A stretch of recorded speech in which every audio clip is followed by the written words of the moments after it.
हे भगवान, आज पहली बार किसी लड़की से मिलने जा रहा हूं जिसको आज तक नहीं देखा। फेसबुक पे पहली बार बात हुई है, आज उसने मिलने को बुलाया है। सब सही करना है भगवान।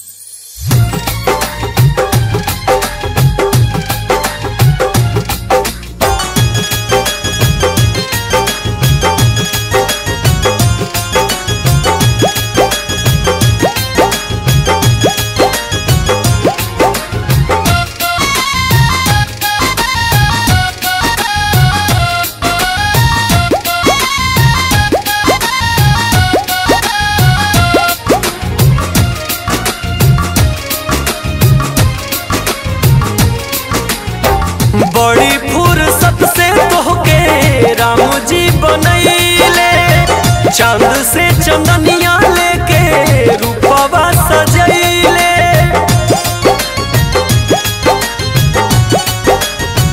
बड़ी फुर्सत से तोहके राम जी बनैले, चांद से चंदनिया लेके रूपवा सजैले। कौनो नइखे जवाब तोहरा हुस्ने सबाब के, काहे डलले बाड़ू तू चेहरा पर पर्दा नकाब के, काहे डलले बाड़ू तू चेहरा पर पर्दा नकाब के।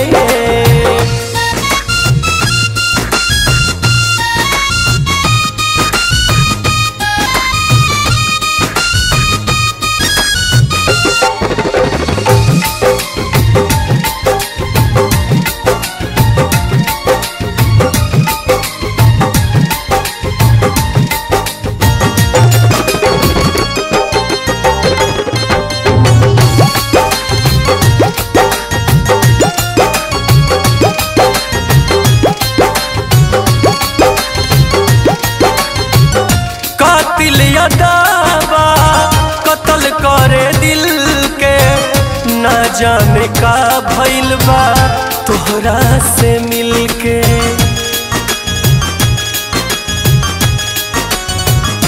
हाँ कातिल दावा कत्ल करे दिल के, ना जाने का भइल बा तोहरा से मिलके।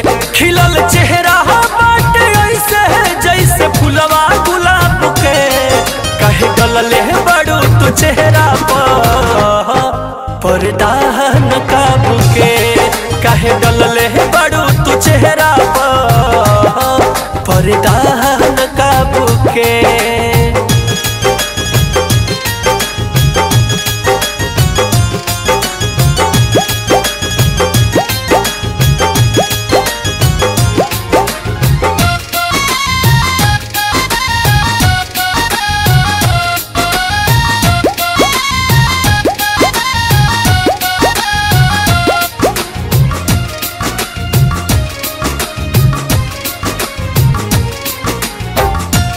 से लखिया कर खातिर दीदार, चाने से मुखड़ा से हटा द पर्दा।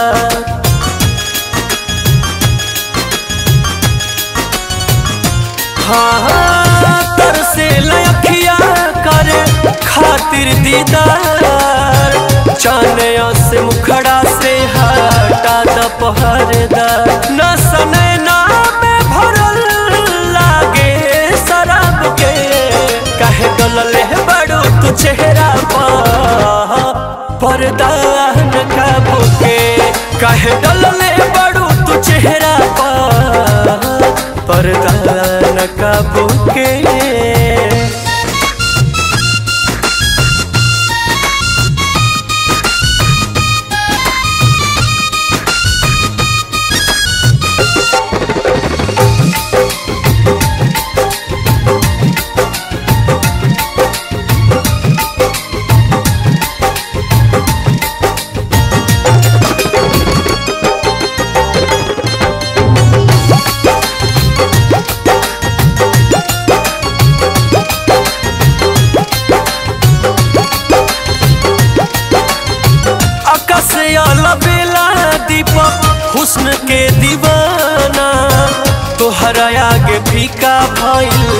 सारा मैं खाना।